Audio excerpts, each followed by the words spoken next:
kabarnya? Pasti semuanya dalam keadaan yang sehat dan selalu diberkati dong ya. Oke, setiap kita pasti pernah ditanya sama orang, kamu percaya nggak sama Tuhanmu Yesus Kristus?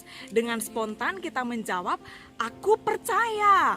Setiap kita pasti pernah ditanya sama orang, kamu pengikut Kristus bukan? Dengan lantang kita jawab, aku pengikut Kristus.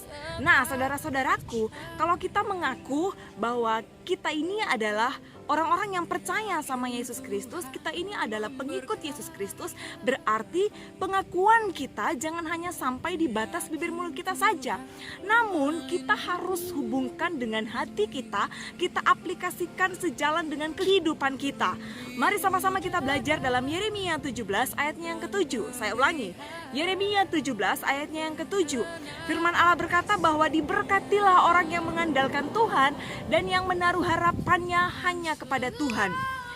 Saudaraku, kita harus bisa memaknai dan mengartikan kata mengandalkan, kalimat mengandalkan Tuhan dan menaruh harapan hanya kepada Tuhan.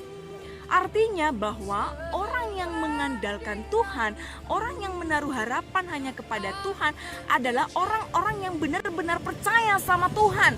Bukan hanya di batas bibir mulut saja, tetapi dalam hati kita. Kita mengandalkan hanya pertolongan Tuhan. Kita menyerahkan diri kita, mempercayakan hidup kita sepenuhnya ke dalam tangan Tuhan. Saya mau katakan, ketika kita sudah tahu tentang ayat ini, tentang Yeremia 17 ayatnya yang ke-7, tetapi kita masih saja mengandalkan uang kita masih saja mengandalkan kekuatan kita masih saja mengandalkan jabatan, koneksi, popularitas kita, dalam keadaan apapun, kita tidak akan pernah menemukan yang namanya jalan keluar. Pekerjaan kita, keluarga kita, studi kita, masa depan kita tidak akan pernah diberkati ketika kita mengandalkan kekuatan kita sendiri. Ayo saudara-saudaraku, come on. Beranikan hidup kita, beranikan diri kita untuk sepenuhnya hanya bergantung kepada pertolongannya Allah. Hal-hal yang tidak bisa kita kerjakan, hal-hal yang tidak bisa kita lakukan, duduk dan ceritakan sama Tuhan. Bilang, Tuhan, yang ini loh aku gak bisa.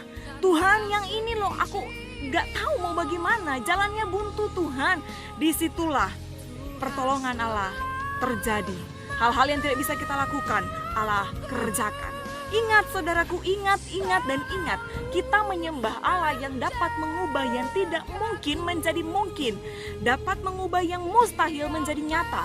Nyatakanlah itu dalam setiap kehidupan kita dengan menyerahkan diri kita yang total hanya ke dalam kekuasaannya Allah. Oke? Damai sejahtera untuk kita semua. Salam Kristus dan Tuhan Yesus memberkati.